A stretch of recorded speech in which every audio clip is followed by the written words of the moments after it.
একদিনও তোমাকে দেখে অপরাধী মনে হয় নাই। আমরা আজ এখানে এতজন এসেছি কি কারণে জানো? তোমার ফাঁসির রায় হলো কেন তা জানতে। জজ সাহেব অবশ্যই আমাদের বলেছে, তবুও তোমার মুখ থেকে শুনতে চাই। স্যার সব বলবো, তবে একটা অনুরোধ আছে। কি বলো?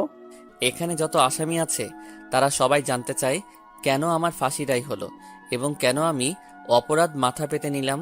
হাবিলদার, সব কয়েদে কি ডাকো। তারপর হাবিলদার সব কয়েদিকে জেলের মাঝমাঠে নিয়ে আসলো।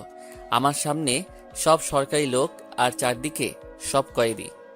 তাহলে শুনুন সবাই। অতীত, আমি তখন খুব ছোট। আব্বা আর মা দুজন কাজ করে সংসার চালাতো। আব্বা অন্যের জমিতে কাজ করত, আর আমার মা, সেও অন্যের ক্ষেতের সব কাজ করত। সত্যি বলতে কি জানেন স্যার, আমাদের উত্তরবঙ্গের মধ্যে সবচেয়ে গরিব জেলা যদি থাকে তাহলে আমাদের নীলফামারী জেলা, তারপর লালমনিরহাট জেলা এবং কুড়িগ্রাম জেলা। 1996 থেকে 2005 সাল পর্যন্ত অভাব অনটন কি তা এই জেলার প্রত্যেকটা মানুষ হাড়ে হাড়ে টের পেয়েছে। স্যার, এই 3 জেলার মানুষ বড় গরিব ছিল।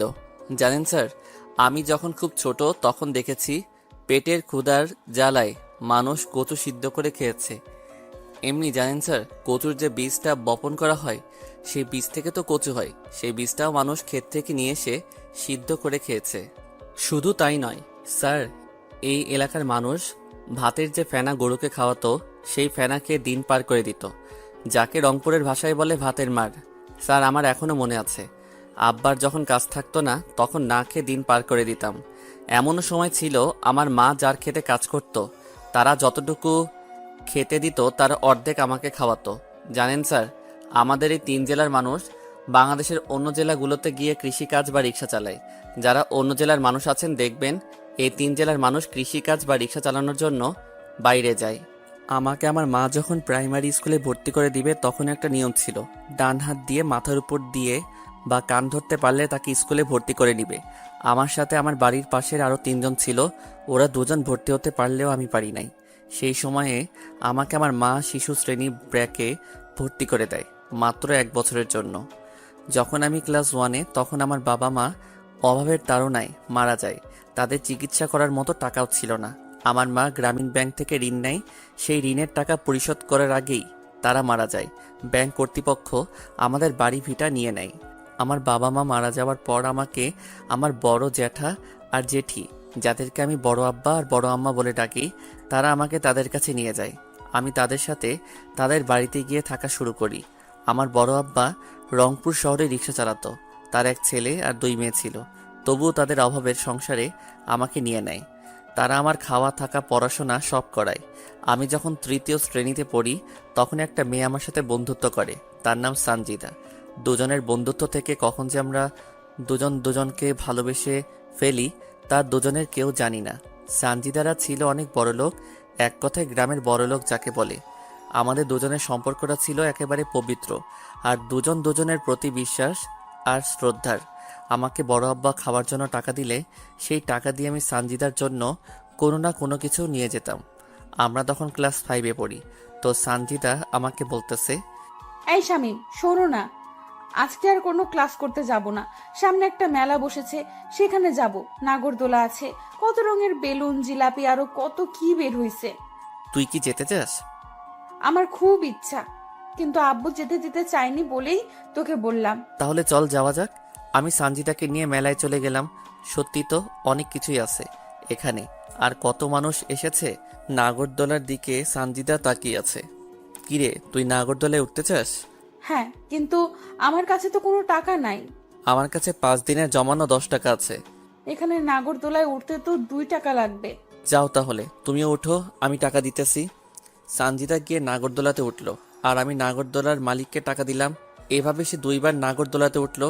সেখানে সানজিদা আমাকে চুরির দোকানে নিয়ে গেল, তাকে 5 টাকার চুরি কিনে দিলাম। তারপর 1 টাকা দিয়ে তাকে একটা বেলুন কিনে দিলাম। ওই, আমার না খুব ক্ষুধা লেগেছে, আমি কোনো কিছু খাবো।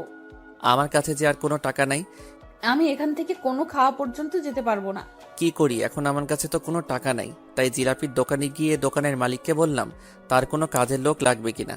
দোকানদার বলল লাগবে। তখন তাকে বলল আমাকে কিছু জিলাপি আর সিঙ্গারা দিতে, তাহলে তার সব কাজ করে দিব। তখন দোকানদার জিলাপি আর সিঙ্গারা আমাকে দিল, আমি সানজিদাকে সেই দোকানে বসিয়ে সেগুলো খেতে দিলাম আর আমি কাজে লেগে পড়লাম। সানজিদার খাওয়া শেষ হলে মালিককে বলে সানজিদাকে এগিয়ে দিলাম কিছু দূর।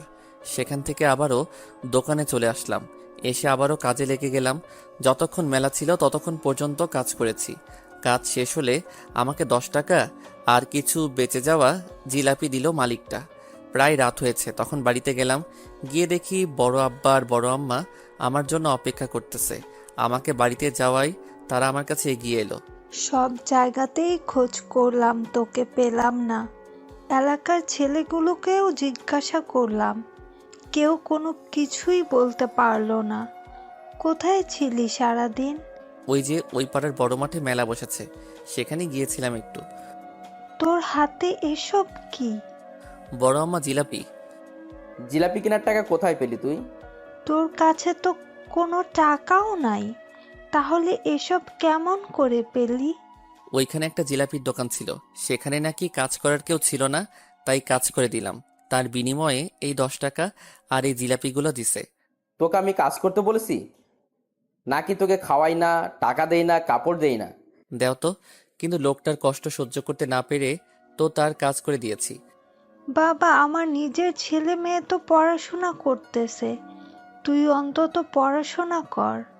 তোর বাপ মায়ের মতো কি মূর্খ থাকবি? তুইও সারা জীবন আমাদের মতো গরিব থাকবি? জীবনে বড় হতে হবে না? আর এমন করব না বড় আম্মা। যা টিউবওয়েলে গিয়ে গোসল করে আয়, একসাথে খাবো সবাই। আমি গিয়ে গোসল করে এসে সবার সাথে খেতে বসলাম। খাওয়া শেষ করে একটু পড়তে বসলাম। পড়া শেষ করে ঘুমিয়ে গেলাম। পরের দিন স্কুলে গিয়ে দেখি সানজিদা স্কুলে আসে নাই। তার একটা বান্ধবীকে দিয়ে চিঠি পাঠিয়েছে, সে আসবে না জানিয়ে। স্যার ক্লাস করাতে আসলে প্রথমে এসেই কোনো না কিছু বলে আমাকে এলোপাতাড়ি মারতে থাকলো। মারা শেষ করে বলতেছে, তুই সঞ্জিতাকে নিয়ে কেন মেলায় গিয়েছিলি? স্যার এমন ভুল আর করবো না। জানিস কালকে সঞ্জিতার বাপ স্কুলে এসে সঞ্জিতাকে না পেয়ে আমাদেরকে কত কথা শুনিয়ে গেছে। তোকে কালকে পেলে তো মেরেই ফেলতো। আমি তো কোনো কিছু করি নাই স্যার। তুই কেন করিস না বলতেছি? সঞ্জিতার কাছ থেকে নাকি 100 টাকার নোট নিয়েছিস। আমি কোনো টাকা নেই নাই স্যার। আর আপনাকে কে বলেছে এসব কথা? সঞ্জিতা নিজেই বলেছে তুই নাকি জোর করে সঞ্জিতাকে মেলাতে নিয়ে গিয়ে নাগরদোলায় চুড়ি আর জিলেপি কিনে দেওয়ার নাম করে তার কাছ থেকে 100 টাকা নিয়েছিস। আমি আর কোনো কিছু বললাম না। আমার চুপ থাকা দেখে স্যার আমাকে আরও কয়েক ঘা বেত মারল। তারপর পুরা ক্লাস আমাকে কান ধরে এক পায়ের উপর দাঁড় করে রেখেছে।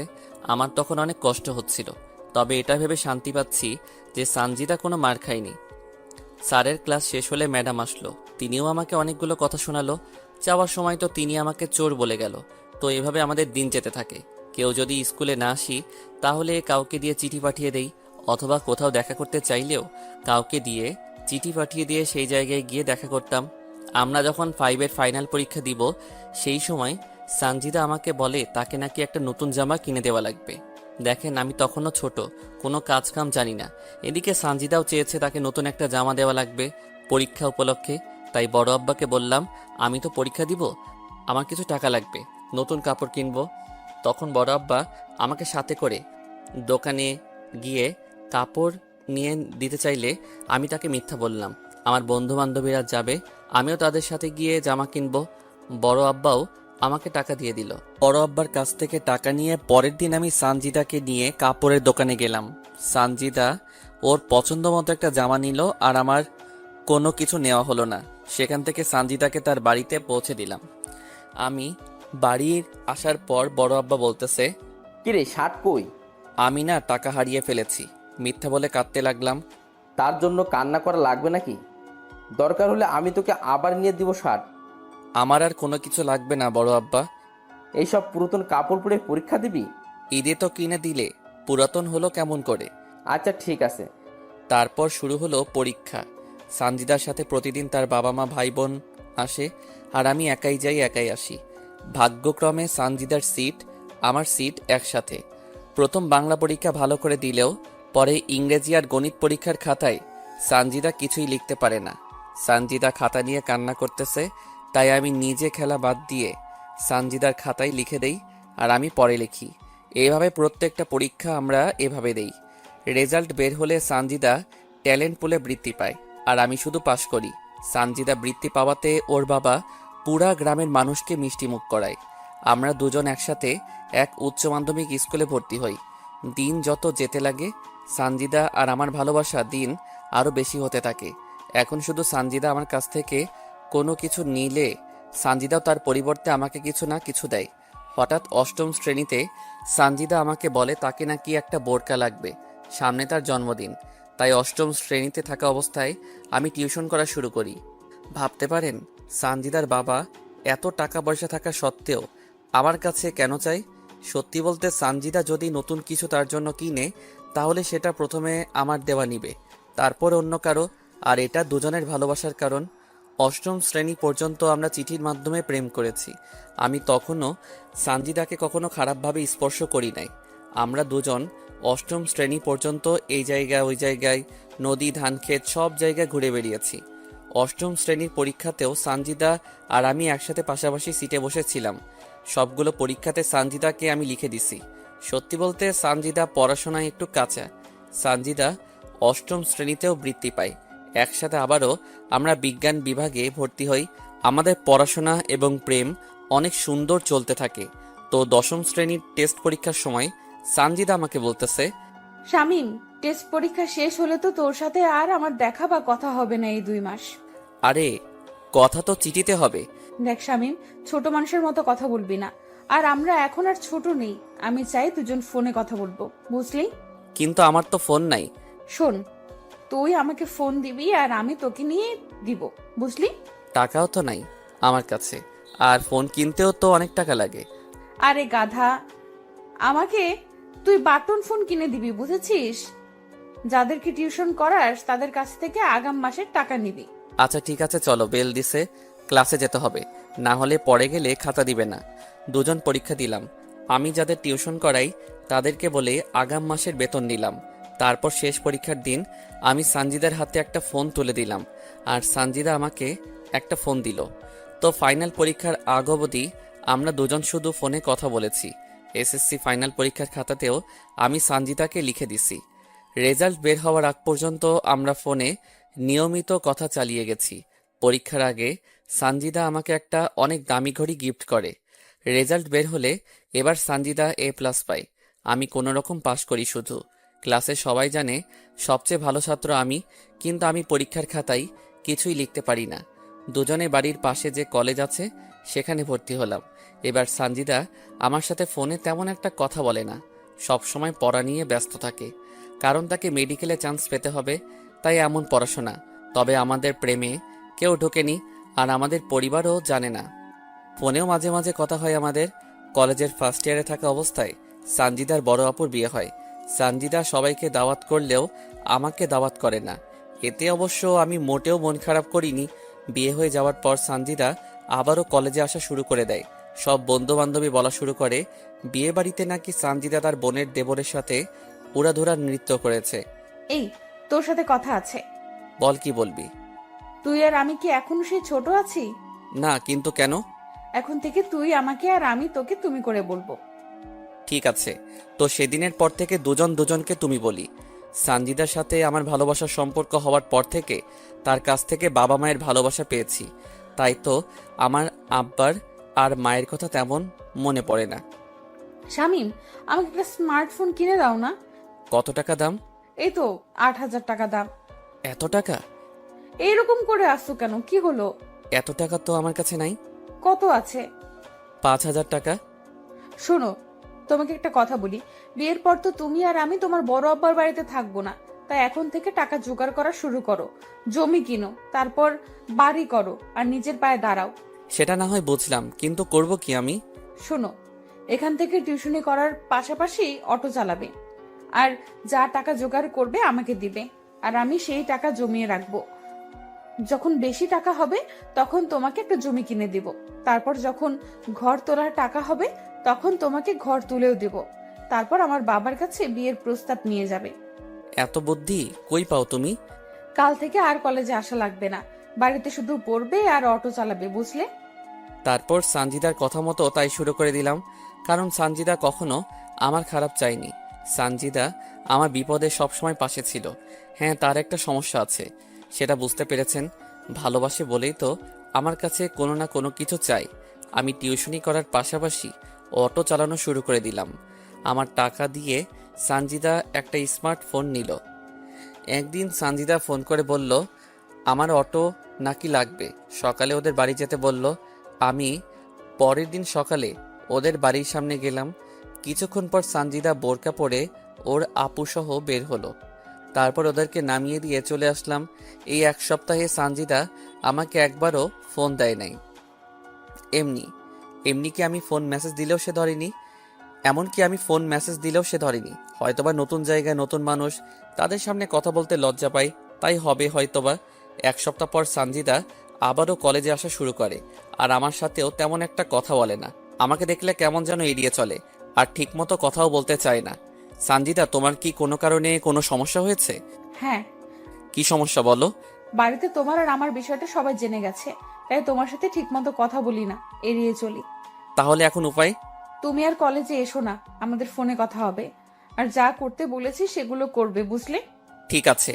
তারপর থেকে আমি একেবারে কলেজ যাওয়া বন্ধ করলাম, শুধু পরীক্ষার সময় কলেজে যাই। এখন সানজিদাকে ফোন করলে তার ফোন ব্যস্ত বলে, আমাকে ঠিকমতো ফোন দেয় না, কথা বলে না।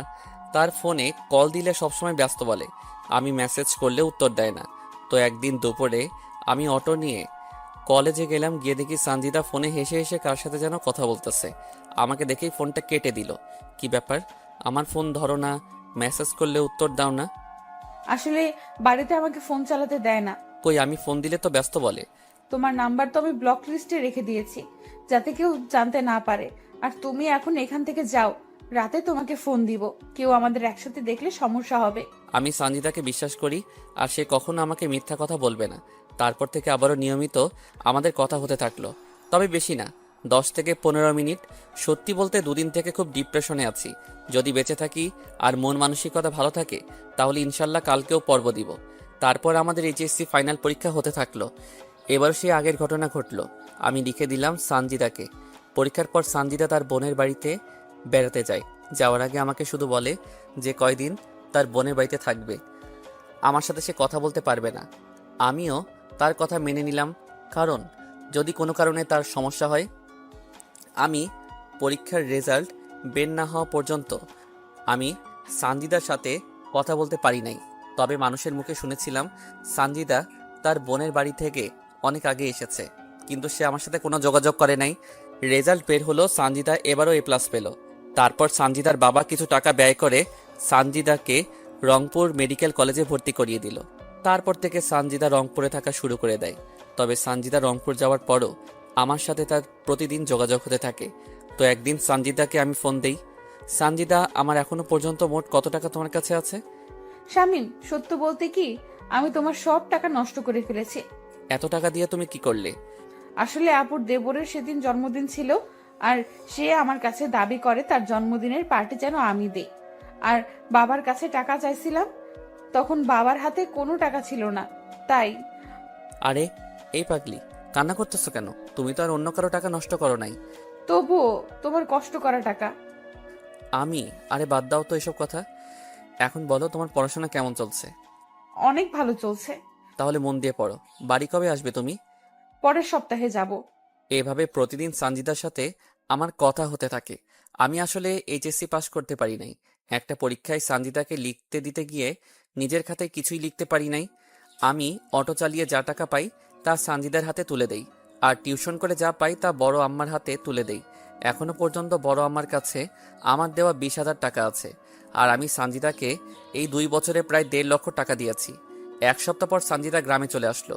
এসেই সানজিদা সেই দিঘির পাড়ে আমাকে দেখা করতে বলল। আমি গিয়ে দেখি সানজিদা আগে থেকেই সেখানে বসে আছে। আমি যাওয়া মাত্র সানজিদা তার ওড়না দিয়ে আমার কপালের ঘাম মুছে দিতে লাগলো। আরে কি করছো তুমি? তোমার ওড়না তো আমার ঘামে নষ্ট হবে। হলে হোক, তোমার চেয়ে আমার ওড়না দামি না। আগের চেয়ে অনেক সুন্দর হয়ে গেছো। ইস, এভাবে কেউ বলে? আমার বুঝি লজ্জা করে না? ঠিক বিয়ের পর এমন করে লজ্জা মাখা মুখ নিয়ে থাকবে সব সময়? কেন কেন? তোমাকে না এই লজ্জা পাওয়া ভাবখানা অনেক সুন্দর দেখায়। বিয়ের পরও কি এরকম ভালোবাসবে তুমি? সেটা না হয় বিয়ের পর বলিও আমাকে। জানো শামিন, এখন না প্রতি মুহূর্ত তোমাকে অনেক মিস করি আমি। তোমাকে ছাড়া ওই শহরে আমাকে একা থাকতে মোটেও ভালো লাগে না। আরে পাগলি, তোমাকে বড় ডাক্তার হতে হবে যে। জানো শামীম, মাঝে মাঝে ইচ্ছা হয় তোমার বুকে মাথা রেখে ঘুমাই। আল্লাহ যদি চায় একদিন সেই ইচ্ছা তিনি পূরণ করে দিবেন। বিয়ের পর তোমাকে আর কোনো কষ্ট করতে হবে না। এমনিতেই সেই ছোট থেকে অভাব অনটনের মাঝে বড় হয়েছ, কত কষ্ট করে পড়াশোনা করেছো। বিয়ের পর আমি ডাক্তারি করব, আর তুমি আমাদের সন্তানগুলোকে সামলাবে। এতে লজ্জা পাওয়ার কি আছে? তুমি কি জানো না, মেয়েদের একটু বেশি লজ্জা, আর লজ্জা নারীর ভূষণ, বুঝলে পাখি? জি বুঝেছি। টাকার কথা সেদিন কেন বলেছিলে? একজন রাস্তার সাইডে জমি বিক্রি করতে চাইছে তাই বলেছিলাম। ইস, আমার কারণে তোমার জমি কিনা হলো না। আরে ধুর, বাদ তো, টাকা গেছে তাতে কি, আবারও আসবে ইনশাল্লাহ। সত্যিই তুমি অনেক ভালো। এই ভালোটা তোমার ভালোবাসা পাওয়ার জন্য। সেখানে দুজন আরো অনেক কথা বলেছি। তারপর বিকালে বাড়িতে চলে গেছি। সানজিদা যে কয়দিন গ্রামে ছিল প্রতিদিন আমার সাথে দেখা করতো, কথা বলতো। তার বাড়ি থেকে আমার জন্য খাবার নিয়ে আসতো। সানজিদা আবারও শহরে চলে গেল। তবে একটা জিনিস মানতে হবে, সানজিদা আমাকে অনেক ভালোবাসে। সানজিদা রংপুর চলে যাওয়ার পরও আমি অটো চালাতে লাগলাম। এর মধ্যে আমার বড় আব্বার বড় মেয়ের বিয়ে হয়ে যায়। আমি সে সময় নানা রকমভাবে ব্যস্ত থাকি, তাই সানজিদার সাথে আমার কোনো কথা হয় না। সানজিদা দেখতে দেখতে প্রথম বর্ষে ভালো রেজাল্ট করে দ্বিতীয় বর্ষে ওঠে। এর মাঝে সানজিদা অনেকটা বদলে যায়।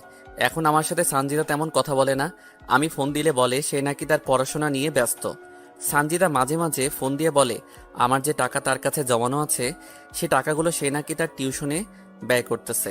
আমিও আর তাকে কোনো কিছু বলি না, কারণ যেহেতু সে মেডিকেলে পড়তেছে আবার আমি রোজগার করতেছি, সেহেতু কোনো সমস্যা হবে না। তো একদিন আমি এক দোকানদারের মাল নিয়ে আসার জন্য অটো নিয়ে রংপুরে যাই। হঠাৎ লক্ষ্য করি সানজিদার মতো একটা মেয়ে বোরকা পরে একটা ছেলের সাথে দাঁড়িয়ে আছে। ছেলেটা আমার অটো দাঁড় করালো, তারপর দুজনেই আমার অটোতে উঠে বসলো। আমি বারবার লুকিং গ্লাসে মেয়েটাকে দেখতে থাকলাম। মেয়েটা দেখতে সানজিদার মতো, কিন্তু মুখ ঢেকে রাখার কারণে বুঝতে পারতেছি না। কিন্তু আমি তো জানি এই সময় সানজিদা তার ক্লাসে আছে। না না, এটা সানজিদা হতে পারে না। আমার সানজিদা আমাকে ছাড়া অন্য কারোর সাথে থাকতে পারে না। আমি ওদেরকে একটা আবাসিক হোটেলে নামিয়ে দিয়ে মাল নিতে গেলাম। তবে এই বিষয়টা মাথা থেকে ঝেড়ে ফেলতে পারতেছি না। কিন্তু মেয়েটার চোখ বলতেছিল মেয়েটা ভয় আছে। না না, ওটা কখনো সানজিদা হতে পারে না। আচ্ছা, আমি এখন সানজিদাকে ফোন দেই, যাওয়ার সময় না হয় দেখা করব, তাহলে মনটা হালকা হবে। মাল কিনে আমি যখন বাড়ির দিকে রওনা হব তখন সানজিদাকে ফোন দিলাম, কিন্তু সানজিদা আমার ফোনটা রিসিভ করলো না। তাই আরও কয়েকবার দিলাম, তবু সানজিদা ফোন রিসিভ করলো না। মনটা খারাপ হয়ে গেল। আমি মেডিকেল মোড় পার হয়ে যখন সিও বাজার ঢুকেছি সেই সময় সানজিদা আমার ফোনে কল দিল। কোথায় আছো তুমি?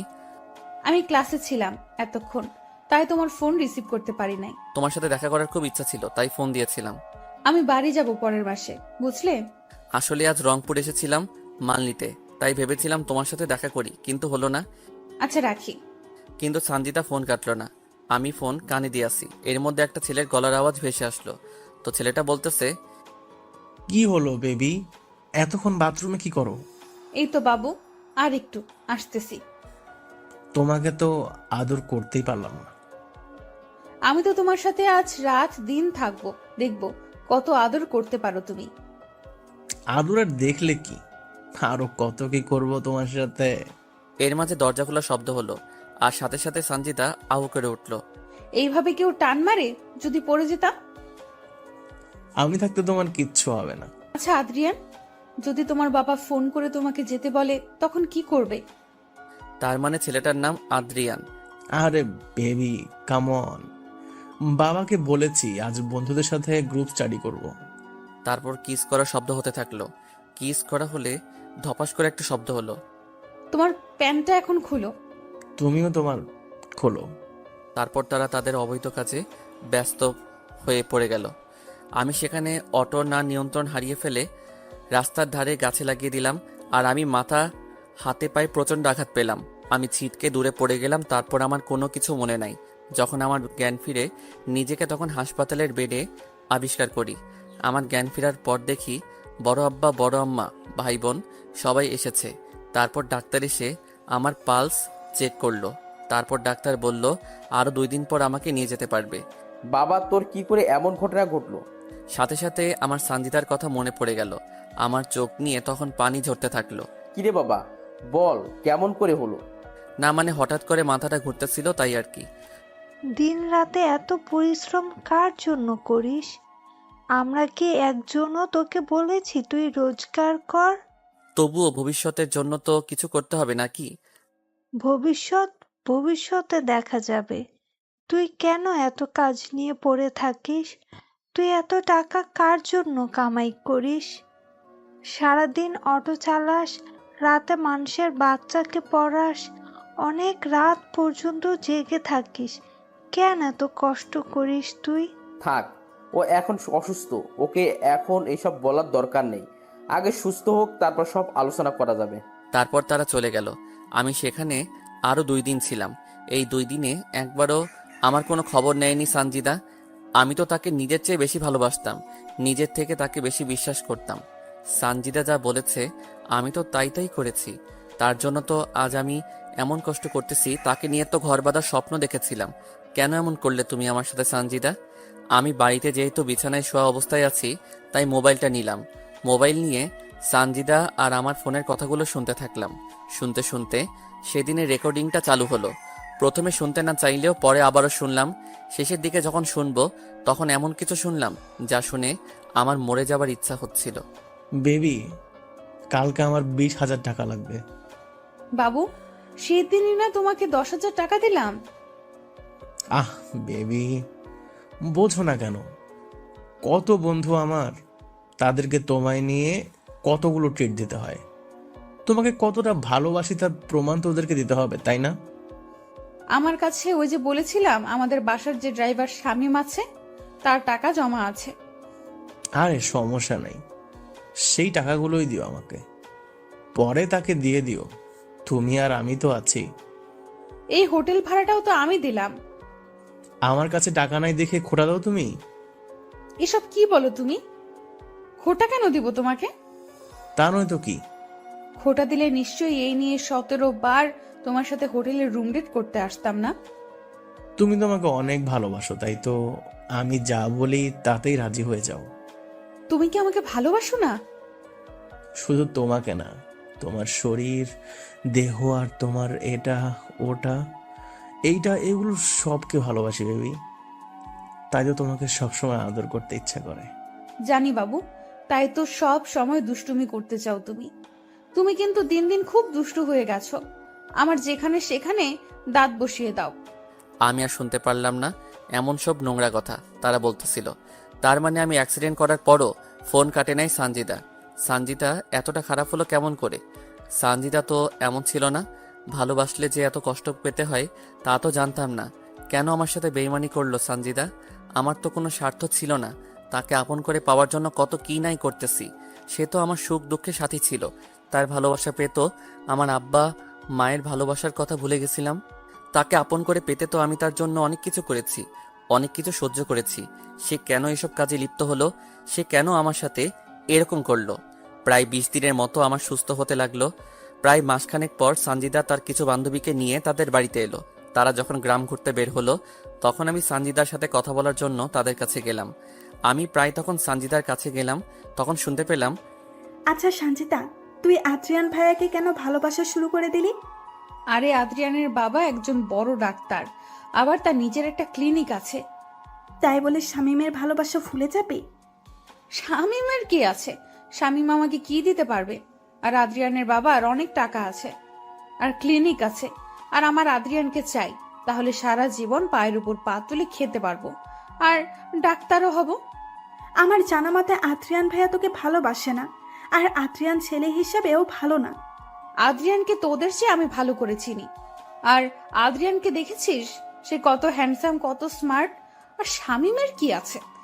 না চেহারা আছে, না আছে বাড়ি, না আছে গাড়ি, না আছে টাকা। শামীমের কোনো না থাকলেও তার টাকা দিয়ে চলতেছিস তুই। আর আদ্রিয়ান, একদিন দেখবি আদ্রিয়ান তোকে ছুঁড়ে ফেলে দেবে, তোর সব শেষ করে দিবে, রাস্তায় নেমে দেবে। একটা কথা বলতো, এই পর্যন্ত কি আদ্রিয়ান তোর জন্য কোনো টাকা ব্যয় করেছে? না। তোর যেদিন টাকা শেষ হবে তোকেও ছেড়ে দে, আর একজনকে সে ধরবে। চুপ কর তো, বেশি বলিস তুই। শোন, আমাকে আর এসব বলবি না। তাহলে শামীম? শামীমকে চিনি না, আর তাকে ভালোবাসা যায় না, কাজের ছেলে বানানো যায়। আমি সানজিদার এমন কথা শুনে তার কাছে আর গেলাম না। সেখান থেকে বাড়ি চলে আসলাম। কিন্তু সানজিদার কথা ভুলতে পারলাম না। তাকে তো অনেক ভালোবাসি, তাকে তো অনেক বিশ্বাস করতাম। আমাকে যদি ভালো নাই বা বাসতে, তাহলে তো আমাকে আগে বলতে পারতো। সানজিদা, আজ টাকা গাড়ি বাড়ি নাই দেখে আমাকে নিয়ে তুমি খেললে। আজ আমাকে তোমার বাড়ির কাজের লোক বলতে পারলে।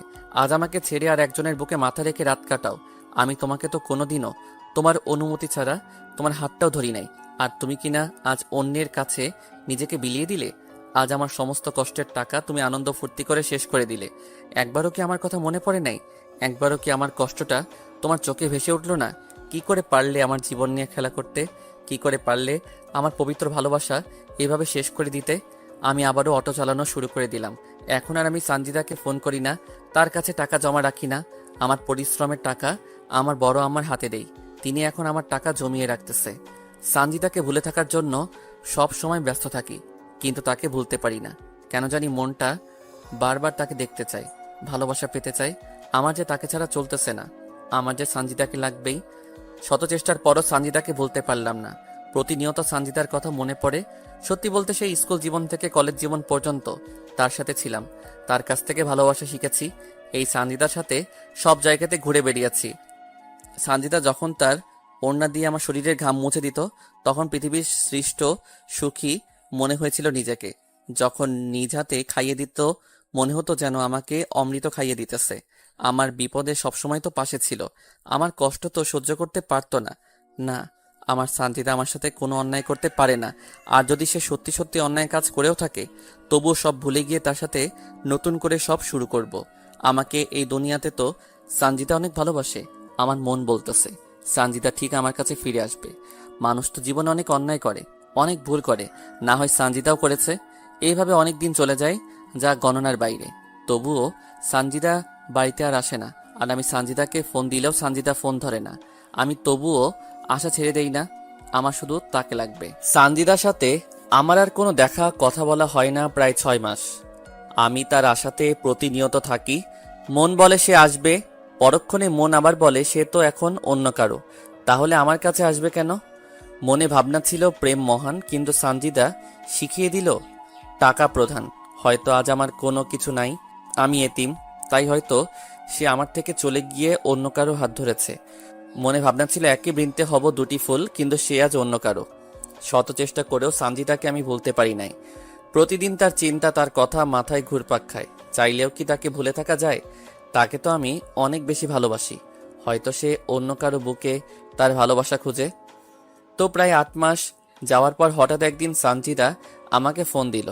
আমি তো ফোনে সানজিদার নাম দেখে অবাক। আমি ভাবতে পারিনি সানজিদা আমাকে ফোন দিবে। আমি তড়িঘড়ি করে ফোন রিসিভ করলাম। ফোন রিসিভ করা মাত্র সানজিদা কান্না করতেছে। কেমন আছো তুমি? এইভাবে কান্না করতেছো কেন? আমার সব শেষ হয়ে গেছে শামীম। আজ আমি বড্ড একা হয়ে গেছি। আজ নিজেকে খুব একা লাগছে। আজ আমার পাশে কেউ নাই। কি হয়েছে বলবে তো আমাকে, নাকি না বললে বুঝবো কি করে? তোমার কি টাকা লাগবে? আমার কোনো টাকা পয়সা লাগবে না, আমার শুধু তোমাকে লাগবে। আমি তোমার বুকে মাথা রাখতে চাই। আরে এইভাবে কান্না করতেছো কেন? কি হয়েছে আমাকে তো বলবে নাকি? তুমি আজ বিকেলে ভিন্ন জগতে আমার সাথে দেখা করো। তোমার সাথে আমার আজ অনেক না বলা কথা আছে, সেগুলো তোমাকে আমি বলবো। ঠিক আছে, আমি সময় মতো চলে যাব। আমি কিছুই বুঝলাম না সানজিদার কথার মানে সে আমাকে কি বলতে চাচ্ছে। তবুও এতদিন পর যেহেতু ফোন করেছে, আবার দেখা করতে বলতেছে, আমাকে তো অবশ্যই যেতে হবে তার কাছে। হোক না সে আমাকে ভালো না বাসে, কিন্তু আমি তো তাকে ভালোবাসি। আমি সানজিদার কথা মতো ভিন্ন জগতে চলে গেলাম। আমি গিয়ে সেখানে নালার এক সাইডে বসে থাকলাম। আমি ভিন্ন জগতে যাওয়ার প্রায় ঘন্টাখানেক বাদে সানজিদা চলে আসলো। সাথে আরো 2টা মেয়ে আছে। ওরা এসে আমার পাশে বসলো। আমি সানজিদার দিকে তাকিয়ে দেখলাম মুখটা শুকিয়ে গেছে আর চোখগুলো তলিয়ে গেছে। মুখের উজ্জ্বল ভাব আর আগের মতো নাই, কেমন যেন কালো কালো হয়ে গেছে। তা তোমার চেহারার এই অবস্থা কেন? আমি ঠিক আছি, কিন্তু তুমি এমন হয়ে গেছো কেন? আমি কেমন করে ভালো থাকি বলো? তুমি আজ অন্য কারো। সানজিদা এবার আমার দিকে চোখ বড় বড় করে তাকালো। হয় ভাবতে পারতেছে না আমি কেমন করে জানলাম। ওভাবে তাকিয়ে লাভ নাই, আমি সব জানি। মানে কেমন করে? মনে আছে তুমি আর তোমার বয়ফ্রেন্ড আমার অটো করে আবাসিক হোটেলে গিয়েছিলে? তারপর বাড়ি ফেরার পথে তুমি আমাকে ফোন দাও এবং ফোন না কেটে তোমার বয়ফ্রেন্ডের সাথে কি কি করো, কি কি বলো, সব শুনি। তুমি সব শুনেছো? জানো সেই সময় আমি অ্যাক্সিডেন্ট করে হাসপাতালে ভর্তি হই। হাসপাতালে ভর্তি ছিলে? জানো তো, সেখানেও তোমার কথা বারবার মনে হয়েছিল। তোমাকে না ভুলতে পারি নাই আমি, তাই তো তোমার কথা সবসময় মনে হতো। জানো, যেদিন তোমার বান্ধবীকে বলেছিলে তুমি আমাকে ভালোবাসো না, তুমি ভালোবাসো ওই টাকাওয়ালা ডাক্তারের ছেলেকে, সেদিন না পৃথিবীতে নিজেকে বড্ড একা একা লাগছিল। যেদিন শুনেছি ওই ছেলের সাথে তুমি 20 বার হোটেলে রুম ডেট করতে গিয়েছিলে, সেদিন না আমার দেহের আত্মাটার মরণ হয়ে গেছে। আমি ভুল করেছি, আমাকে ক্ষমা করে দাও। আমি আর জীবনেও তোমাকে ছাড়া অন্য কাউকে ভালোবাসবো না। তুমি যা বলবে তাই শুনবো। আমার কথা বা কবে শুনেছ তুমি? আমি না তোমার দেহটাকে ভালোবাসি নাই, তোমার বুকের ভেতর যে সুন্দর মনটা ছিল সেটাকে ভালোবেসেছিলাম। তুমি কেমন করে আমাকে ঠকিয়ে অন্য কারো বিছানায় সঙ্গী হও? একবারও কি এই এতিম অসহায় ছেলেটার কথা মনে পড়ে নাই? তোমার ভালোবাসা পেয়ে তো আমার নিজের মরা বাবা মাকে ভুলে গিয়েছিলাম। তোমার সাথে ঘর বাঁধবো বলে তো নিজের পড়াশোনার ক্যারিয়ার নষ্ট করে তোমার কথা মতো পরিশ্রম করা শুরু করে দিলাম। হাজারো স্বপ্ন দেখিয়েছো, কিন্তু সবকিছু নিমিষে শেষ করে দিয়েছো তুমি। আবারও নতুন করে আমরা স্বপ্ন দেখব, আবারও নতুন করে বাঁচতে শিখবো আমরা। যেখানে আমার ভালোবাসার আত্মাটা মরে গেছে, সেখানে আবার নতুন করে স্বপ্ন দেখবো, তা কি করে হয়? আমি তো সব দোষ করেছি, আমি তো সব ভুল করেছি। তুমি তো কোনো দোষ করো নাই, তুমি তো কোনো ভুল করো নাই, তাহলে কেন তোমার আত্মা মরে যাবে? যেখানে আপনজন অন্য কাউকে পেয়ে আমাকে ভুলে যায়, অন্য কারো ভালোবাসা পেয়ে আর একজন ঠকায়, সেখানে কেমন করে বেঁচে থাকি? একটাবারও কি খবর নিয়েছো বেঁচে আছি নাকি মরে গেছি? একবারও কি জানতে চাইছো আমার মন কি চাই, কি বলে? তোমার কোন ইচ্ছাটা পূরণ করি নাই? তোমার জন্য তো নিজেকে শেষ করে দিয়েছি। সব জানি, আমি নিজের স্বার্থের জন্য তোমাকে ব্যবহার করেছি। হ্যাঁ, তোমাকে ধোঁকা দিয়েছি। হ্যাঁ, তোমার কোনো খবর নেই নাই। হ্যাঁ, তোমাকে অবহেলা করেছি। প্লিজ আমাকে ফিরিয়ে দিও না, এবার না সত্যি সত্যি আমি মরে যাব। তোমাকে খুব চাই, তাই বলে তোমাকে আমার জীবনে দ্বিতীয় কোনো সুযোগ দিতে চাই না। তুমি তোমার বয়ফ্রেন্ডের কাছে চলে যাও। তখন সঞ্জিতার বান্ধবী আমাকে বলতেছে, ভাইয়া, যে ছেলেটার জন্য সানজিদা আপনাকে ছেড়ে গিয়েছিল, আজ সেই ছেলেটা সানজিদাকে ভুলে গিয়ে নতুন কারোর সাথে সম্পর্ক শুরু করেছে। আমি বার কি করতে পারি? ভাইয়া, সানজিদা 2 বার সুইসাইড করতে চাইছিল, কিন্তু আমরা থাকাই এই যাত্রায় বেঁচে যায়। ভাইয়া, আপনি তো সানজিদার দেহ চান না, তার তো মন চান, তাহলে কেন তাকে গ্রহণ করতে পারতেছেন না? আমার সাথে যে সে আবার বেইমানি করবে না, কি গ্যারান্টি আছে? আমাকে যে আবার ধোকা দিবে না, তার কি নিশ্চয়তা আছে? আমাকে আবারও অবহেলা করবে না, তার কি কোনো নিশ্চয়তা দিতে পারবেন? সাথে সাথে সানজিদা আমার পায়ে লুটিয়ে পড়ল। তোমাকে ছুঁয়ে কথা দিতেছি, তোমাকে ছাড়া আর কাউকে ভালোবাসবো না। তোমাকে আমি অনেক ভালোবাসা দিব। তুমি আর আমাকে কি ভালোবাসা দিবে? দিন রাত তো তুমি ব্যস্ত থাকো, আর আমাকে বাসবে ভালো তুমি? শেষবারের মতো একটা সুযোগ দাও তুমি আমাকে, আমি আর তোমাকে অবহেলা করব না, তোমাকে শুধু ভালোবাসবো। ভাইয়া, আমরা আছি। সানজিদা যা বলতেছে সব সত্য বলতেছে। জানেন ভাইয়া, আজ মাসখানেক থেকে সানজিদা সাহস পাচ্ছে না আপনার কাছে যাবার। সে বারবার বলতেছে সানজিদা আপনার সাথে অন্যায় করে আপনি মেনে নেবেন না, তাই তো আমরা ওকে জোর করে আপনাকে ফোন দিয়ে নিয়ে এখানে আনিয়েছি। আমি কি তার কাছে খেলার পুতুল নাকি?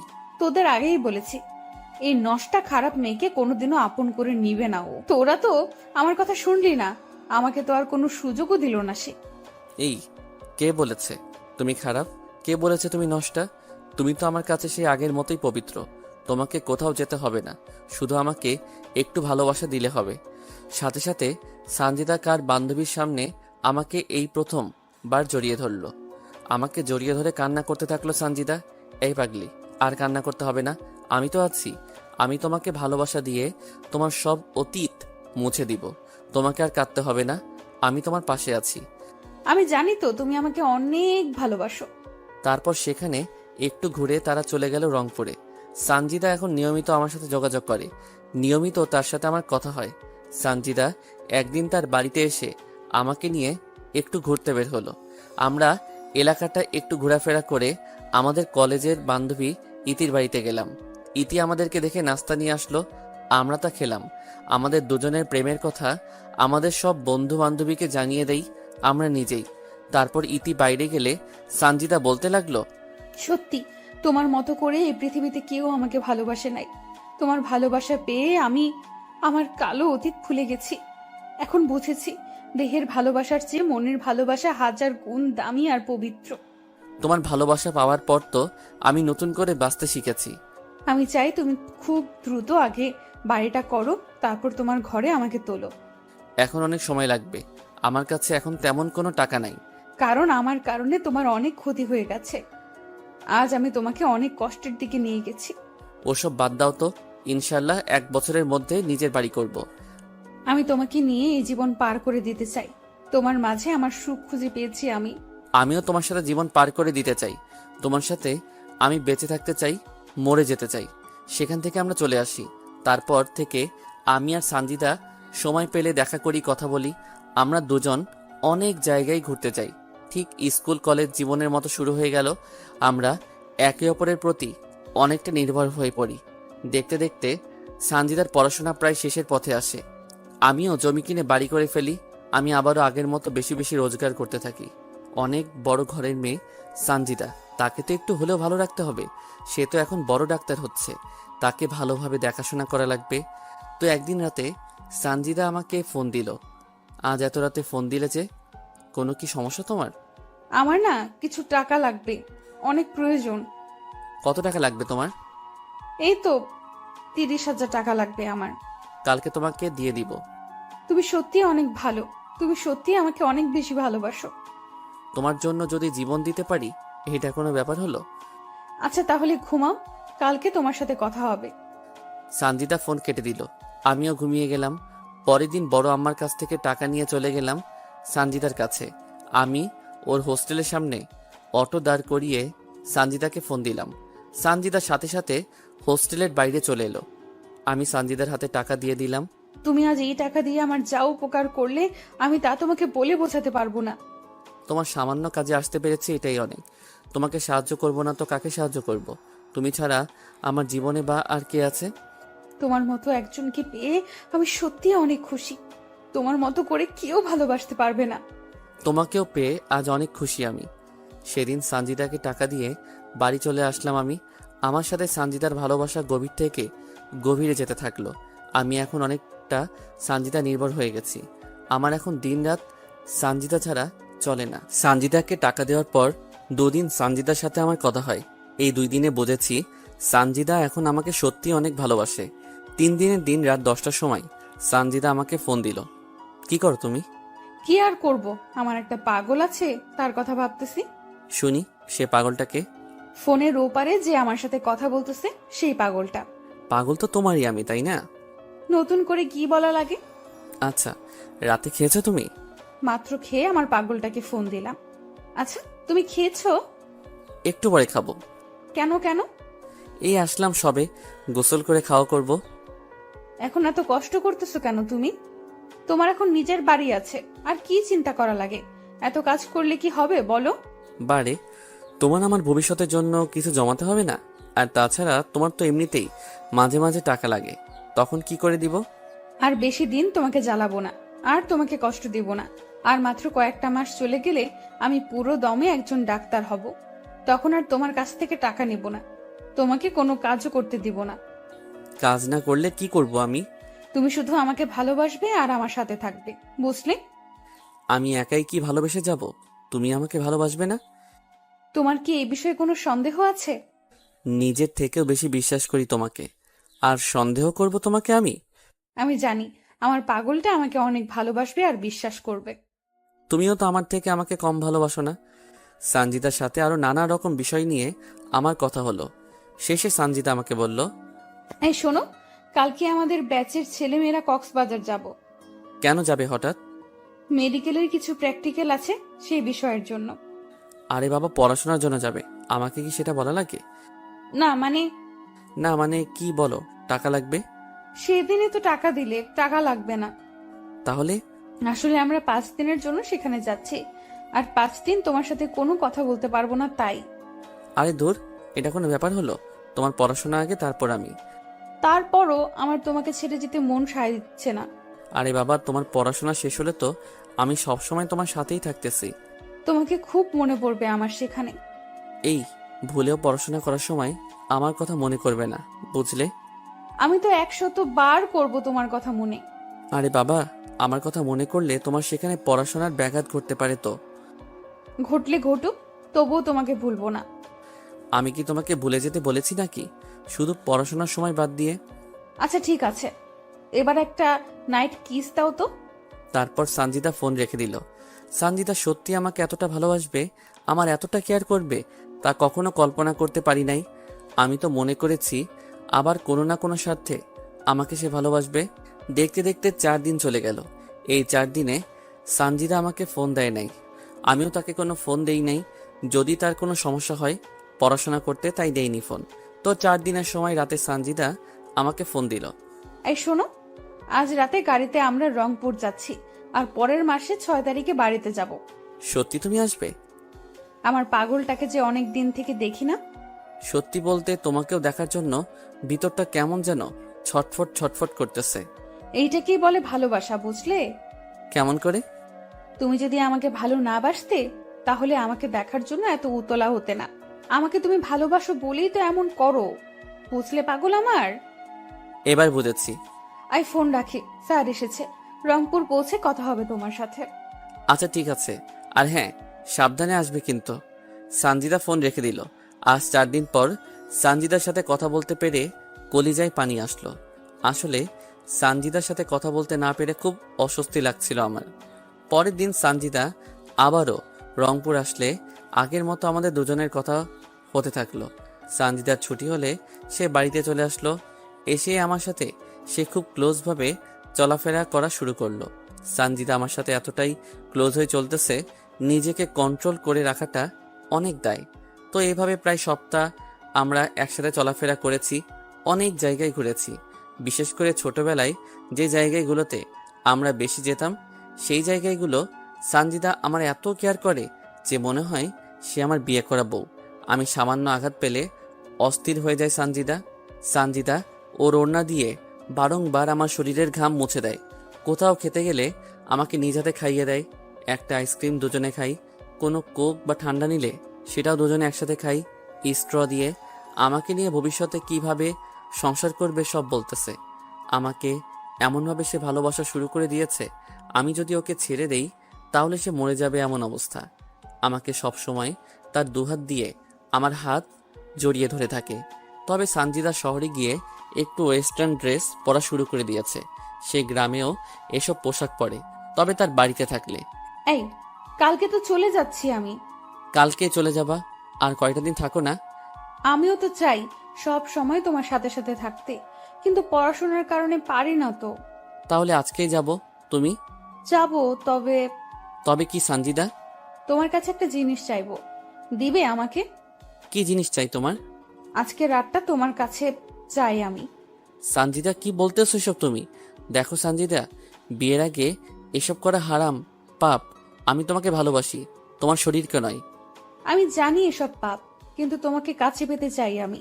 তোমাকে ছাড়া যে আমার চলে না, তোমাকে যে প্রতি মুহূর্তে মিস করি আমি। এতদিন বাইরে থাকি, তোমাকে ছাড়া থাকতে কষ্ট হয় আমার। তোমার স্পর্শ চাই আমি শামীম। দেখো সানজিদা, ধৈর্য ধরো, একদিন ঠিক আল্লাহ আমাদেরকে এক করে দিবেন। তুমি আমাকে একটুও ভালোবাসো না। এই পাগলি, কে বলেছে তোমাকে আমি ভালোবাসি না? তোমাকে তো আমি নিজের চেয়েও বেশি ভালোবাসি। যদি তাই হতো তাহলে আমার কথায় রাজি হয়ে যেতে। এসব করা ঠিক না সানজিদা।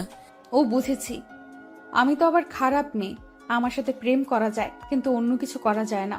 এখন বুঝেছি, এটা তোমার অভিনয় আমার সাথে। আমি তো খারাপ মেয়ে, তাই দয়া দেখিয়ে আমার সাথে এতদিন প্রেম ভালোবাসা করেছো তুমি। আমাকে কেনই বা তুমি আপন করে নিবে? তুমি তো আমার থেকেও ভালো মেয়েকে আশা করো। এই, এসব পাগলের মতো কি বলো তুমি? তোমাকে ভালোবাসি, তোমার জন্য নিজের জীবন দিতেও রাজি আছি আমি।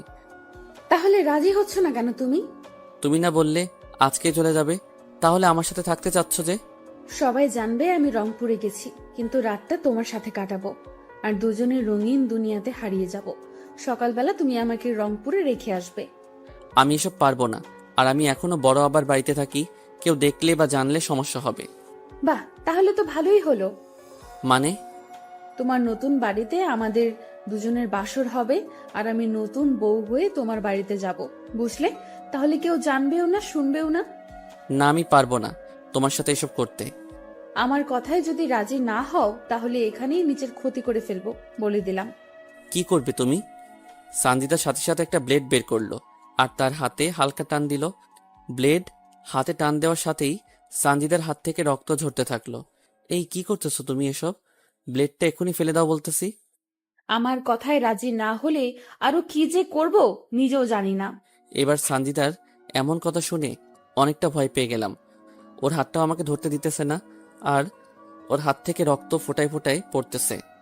এমন দৃশ্য দেখে অনিচ্ছা সত্ত্বেও রাজি হয়ে গেলাম। আমি রাজি আছি তোমার প্রস্তাবে। প্লিজ এবার হাতটা কোনো কিছু দিয়ে বাঁধো। বলতে হবে না, সাথে স্যাবলন আর তুলো নিয়ে এসেছি। আমি সানজিদার এরকম কাহিনী দেখে নিজেই অবাক। এই মেয়েকে সামান্য ভালোবাসা মানুষের সাথে রাত কাটাবে বলে কত কাহিনী না করলো সে। বুঝি না হঠাৎ আমার প্রতি তার এত ভালোবাসা কোথা হতে আসলো। যাই হোক, সেখান থেকে দুজনের বাড়িতে চলে গেলাম। সন্ধ্যার দিকে সানজিদা ব্যাগ নিয়ে একাই চলে আসলো। আমি আমার অটোতে তুলে আমার নতুন বাড়িতে নিয়ে এলাম। রাত সম্ভবত 11টা হবে। তখন সানজিদা আমাকে একটা উত্তেজনার ওষুধ খাওয়ালো, যাতে দীর্ঘ সময় ধরে দুজনে এনজয় করতে পারি। আমিও বাধ্য ছেলের মতো ওষুধটা খেয়ে নিলাম। পরের দিন সকালে চোখ মেলে দেখি অনেক সকাল হয়ে গেছে, আর সানজিদা বিব্রস্ত অবস্থায় আমার বুকের উপর শুয়ে আছে। আমি হাত বাড়িয়ে টেবিল থেকে মোবাইলটা নিয়ে দেখি সকাল 10টা বাজে। তাই আমি সানজিদাকে দ্রুত ডেকে তুললাম।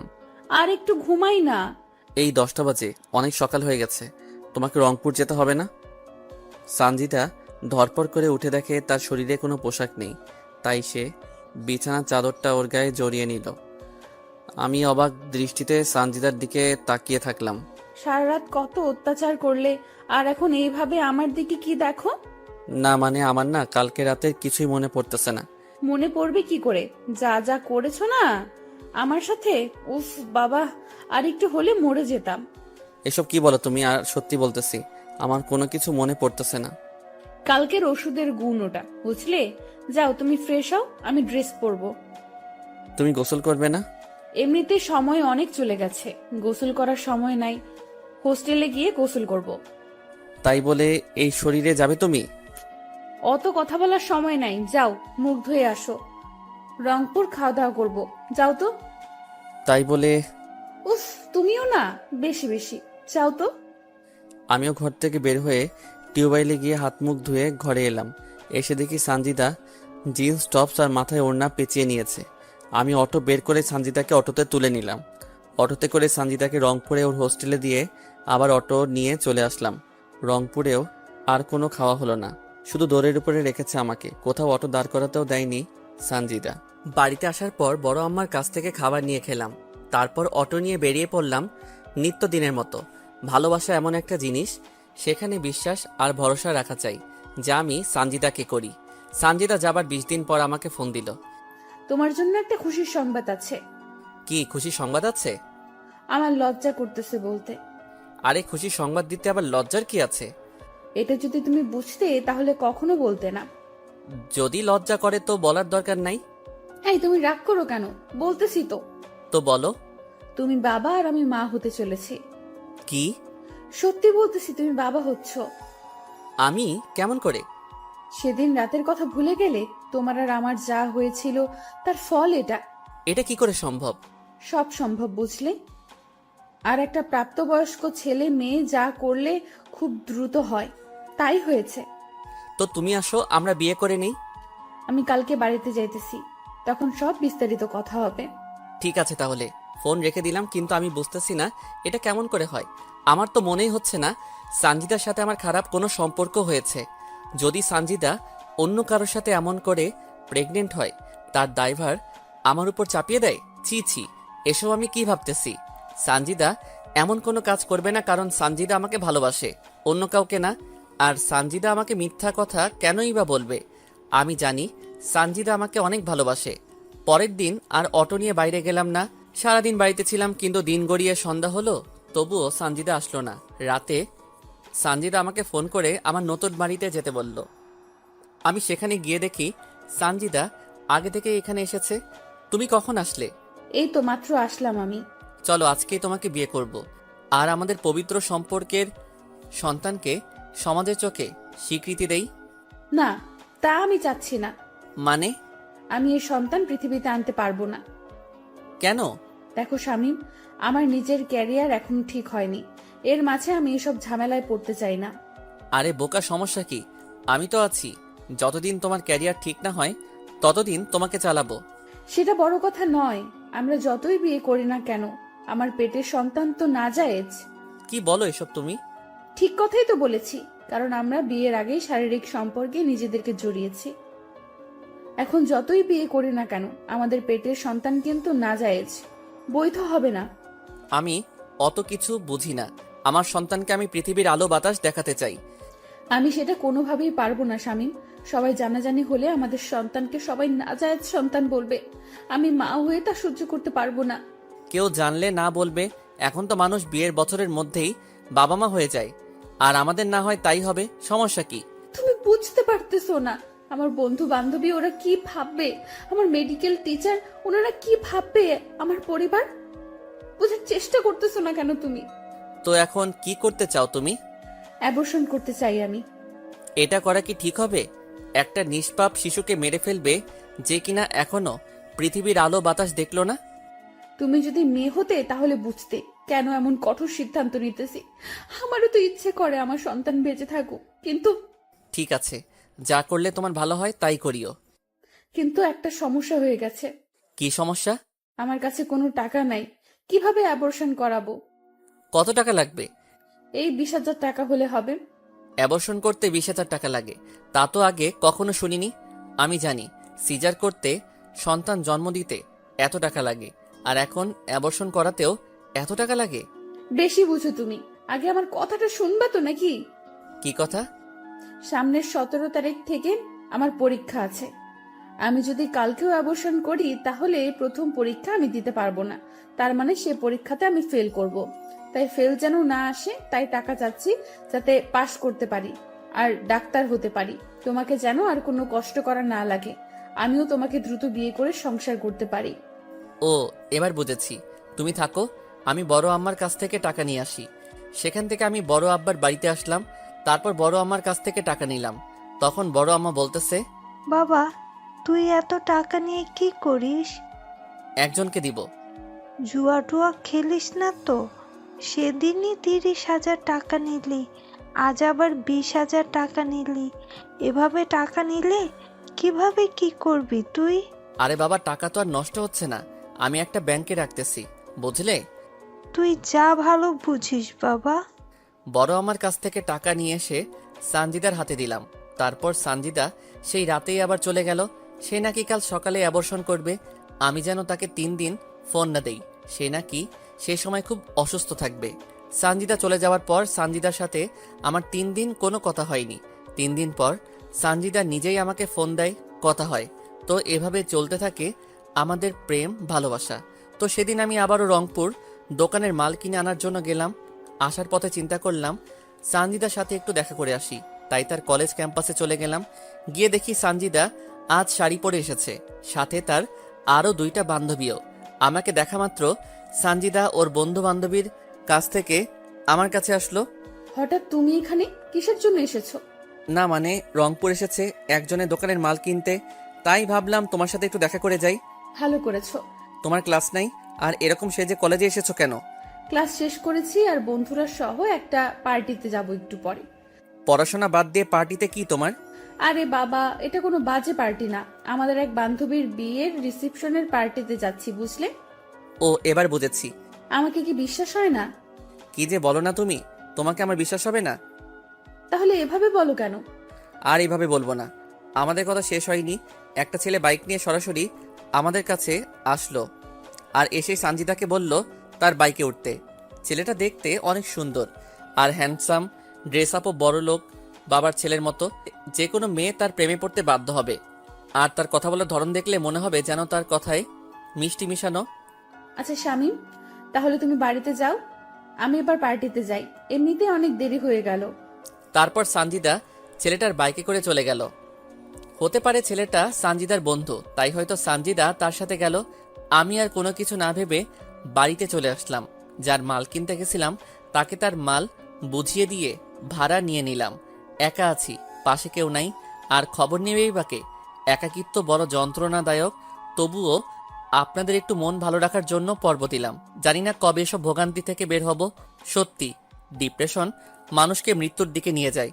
তো হঠাৎ একদিন সানজিদার বাবা আমার অটোতে করে কিছু মালামাল তার বাড়িতে নিয়ে গেল। তো সেই মালামালগুলো আমি তাদের বাড়ির ভিতরে ঢুকিয়ে দিতেছি। যখন শেষবার তাদের বাড়িতে ঢুকবো, হঠাৎ অনেকগুলো মেয়ের হাসির আওয়াজ আমার কানে আসলো। আমার মন বলতেছে সানজিদা বাড়িতে এসেছে, তা না হলে এত মেয়ে তো এদের বাড়িতে আসার কথা না।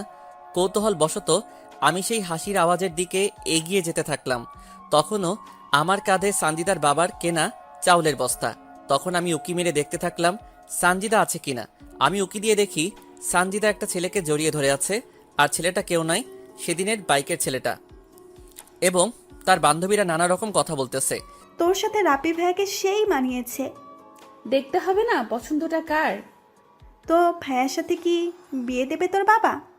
আরে দিবে না কেন, তাছাড়া আপু আছে না। আপু কি করবে আবার? এ তো আপুর দেবর, বুঝলি। শালিকারা, তোমরা কোনো চিন্তা করো না, আমরা তার সবকিছু প্ল্যান সাজিয়ে রেখেছি। কি প্ল্যান ভাইয়া? আরে আমরা কোর্ট ম্যারেজ করে রাখবো, পরে না মেনে নিলে আমরা পালিয়ে যাব। আর সানজিদা তো ডাক্তারি পড়ছেই, আমাদের কোনো সমস্যা হবে না। এর মাঝে সানজিদার রাব্বিকে ডাক দিলে রাব্বি সেখান থেকে চলে যায়। তখন সানজিদার সেই বান্ধবী, মানে যার কথাতে সানজিদাকে মেনে নিয়েছিলাম, সে বলতেছে, সানজিদার শামীম ভাইয়াকে কি এভাবে ঠকানো ঠিক হচ্ছে তোর? দেখ সৌরভী, ঠিক না ভুল তা জানি না, তবে আমার রাব্বিকে চাই। তাছাড়া আদ্রিয়ান আমাকে ধোকা দেওয়ার পর এই রাব্বি আমাকে সঙ্গ দিয়েছে। আর শামীম ভাই? ওটা ছিল মাত্র একটা সাপোর্ট। কারণটা হলো আদ্রিয়ানের সাথে আমার ফোনে ঘন্টার পর ঘন্টা কথা বলার অভ্যাস ছিল, তাই সেই ঘাটতিটা শামীমকে দিয়ে পূরণ করেছে। তাহলে শামীমের কাছ থেকে যে টাকাগুলো নিতি? বাবা যে টাকাগুলো দিত বন্ধু বান্ধবীদের সাথে ঘুরে ফিরে করে পার্টি করা ইত্যাদি করতেই শেষ হয়ে যায়, তাই তো ওই বলদটাকে ব্যবহার করেছি। তবে বলদটার টাকা দিয়ে আমার অনেক উপকার হয়েছে। মানে? দেখ, তোরা তো আমার বান্ধবী, আর তোরা তো আমার সব কথাই জানিস, তাই এসবও জেনে রাখ। শামীমের টাকা দিয়ে আমি পড়াশোনা যা লাগে তা ব্যবহার করছি, আর রাব্বির সাথে রুম ডেট করতে ব্যয় করছি। তবে রাব্বিও আমাকে টাকা দেয়, কিন্তু তেমন দিতে পারে না, কারণ সেও পড়াশোনা করে। তখন তার একটা বান্ধবী বলতেছে, কিভাবে প্রেগনেন্ট হলি, কিভাবে শামীমের কাছ থেকে টাকা নিলি, অ্যাপ্রেশন করালি, তা খুলে বল। কি তুই আবারও প্রেগনেন্ট হয়েছিলি? চুপ, আসতে বল, কেউ শুনতে পারবে। তাহলে এবার রাব্বির সাথেও রুম ডেট করে তুই প্রেগনেন্ট হয়েছিলি? হ্যাঁ, হয়েছিলাম। যদি আদ্রিয়ানের মতো রাব্বিও তোকে ছেড়ে চলে যায়? যাবে না, কারণ সে আমাকে আদ্রিয়ানের মতো ভালোবাসে না, বুঝলি। আর আমরা কয়েকদিনের মধ্যেই বিয়ে করতেছি, কোর্টের মাধ্যমে। আমি সানজিদার কথা শুনে নিজেকে বিশ্বাস করতে পারতেছি না। আমি কাকে বিশ্বাস করেছি? কোনো শত্রু তো এমন বেইমানি করে না, আর তাকে তো কোনো স্বার্থে ভালোবাসি নাই আমি। তখন আবারও বলা শুরু করলো, তো কি এসব করলি তুই বলতো? আদ্রিয়ান যখন আমাকে ধোকা দিল, তখন আমি অনেকটা আপসেট হয়ে পড়ি। আমার হাতে তেমন টাকা বা অন্য কেউ ছিল না, আর আমি তখন শামীমের সাথে সব যোগাযোগ বন্ধ করে দেই। তারপর কি হলো? তোদের সামনে সুইসাইডের নাটক করি, যাতে তোরা আমাকে আবারও শামীমের কাছে অবধি পৌঁছে দিতে পারিস। তাই তুই আমাদেরকে ব্যবহার করলি? ঠিক তাই। তারপর কি কি করলি তুই? তারপর তো শামীমকে রাজি করালাম। আমার সে সময় টাইম পাসের কেউ ছিল না, প্লাস টাকারও প্রয়োজন ছিল আমার। শামীমের সাথে কথা বলতে বলতে হঠাৎ আমার রাব্বির কথা মনে পড়ে যায়। রাব্বির কথা কেন? আরে বলতেছি তো, আমার আপুর যখন বিয়ে হয় সে সময় রাব্বি আমাকে প্রপোজ করে, আর আমি তাকে ঝুলিয়ে রাখি। আদ্রিয়ান আমাকে ছেড়ে দেওয়ার পর আমি রাব্বির সাথে যোগাযোগ করি, আর রাব্বিও রাজি হয়ে যায়, কিন্তু আমার তেমন একটা কথা বলতো না, তাই আমি রাব্বির সাথে প্রেম আর শামীমের সাথে অভিনয় করি। আর তুই প্রেগনেন্ট হলি কি করে? রাব্বি তো পড়াশোনা নিয়ে ব্যস্ত থাকে, আর দেখতে অনেক সুন্দর, বাবার টাকা পয়সা গাড়ি বাড়ি আছে, আর রাব্বির সাথে অনেক মেয়ের সুসম্পর্ক, তাই আমি রাব্বিকে নানা রকম অজুহাত দেখিয়ে রাজি করাই। কিন্তু তখন সে হোটেলে রুম ভাড়া নিবে, টাকা নাই, তাই বুদ্ধি করে শামীমের কাছ থেকে টাকা নিই, আর শামীমকে বলি আমি 5 দিনের জন্য কক্সবাজার যাচ্ছি পড়াশোনার জন্য। সেখানে গিয়ে আমি আর রাব্বি রুম ডেট করি, আর আমাদের সেই সময়কার কিছু ভিডিও আর পিক তুলে রাখি যাতে রাব্বি আমাকে ছেড়ে না যায়। একেই বলে ধোকা খেলে অন্যকে কিভাবে ধোকা দিতে হয়। তারপর কি করলি?